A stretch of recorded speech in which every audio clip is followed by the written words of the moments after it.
ఇది గత కొన్ని సంవత్సరాల నుంచి అకాల వర్షాలు అన్నవి ప్రతిసారి పడతా ఉన్నాయి. రైతాంగం నష్టపోతా ఉంది. పోయిన ప్రభుత్వం ఏమో రైతాంగాన్ని పట్టించుకోలేదు.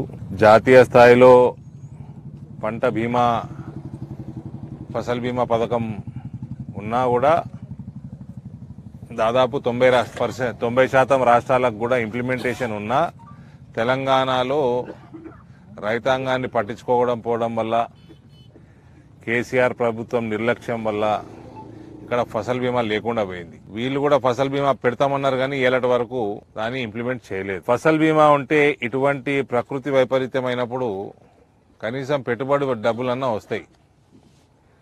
ఇప్పుడు వరికి ఒక 25-30 వేలు అవుతుంది అన్న, హార్వెస్టింగ్ కి పెట్టుబడి అయితే 25,000 అవుతుంది. 25,000 వచ్చే ప్రణాళిక ఉండాలండి వరికి. ఇట్లా ప్రకృతి వైపరీత్యం ఉన్నప్పుడు లాభం లేకపోయినా నష్టం కావద్దు రైతుకి. ఇటువంటి ప్రణాళికాబద్ధమైన ప్రభుత్వాలు లేకుండా పోతా ఉన్నాయి తెలంగాణలో. ఇది దురదృష్టకరం. ఒక ప్రణాళిక లేదు, ఒక విజన్ లేదు, కమిట్మెంట్ లేదు, గాలికి గ్యారెంటీలు. అది ఎట్లా నెరవేరుస్తామంటే ప్రణాళిక లేదు.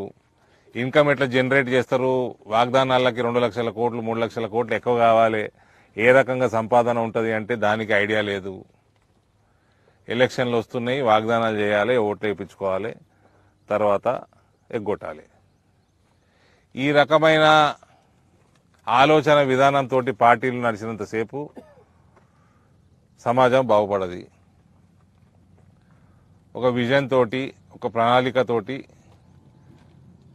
అన్ని అధ్యయనం చేసినాకనే మేనిఫెస్టోలు రిలీజ్ చేయాలి. ఓట్ల కోసం మేనిఫెస్టోలు, ఎలక్షన్లు కాగానే అన్ని ఎగ్గొట్టుడు, మాది 5 ఏళ్ళు అయినాక వస్తే వస్తాం పోతే పోతాం, సంపాదించుకోవాలి, దోచుకోవాలి, ఇట్లా ఆలోచన చేసే పార్టీలు ఉన్నంత కాలం రైతాంగమే కాదు ఏ వర్గం కూడా బాగుపడదు. ఇప్పుడు మాత్రం మన జిల్లాలో ఎడపల్లిలో, రేంజర్లో పెద్ద ఎత్తున నష్టపరిహారం చెల్లించాల్సిన బాధ్యత ఫసల్ బీమా లేదు కాబట్టి తప్పనిసరిగా 25,000 రూపాయలు ప్రతి ఎకరానికి రాష్ట్ర ప్రభుత్వం చెల్లించాల్సిన అవసరం ఉన్నది. ఇది మా డిమాండ్.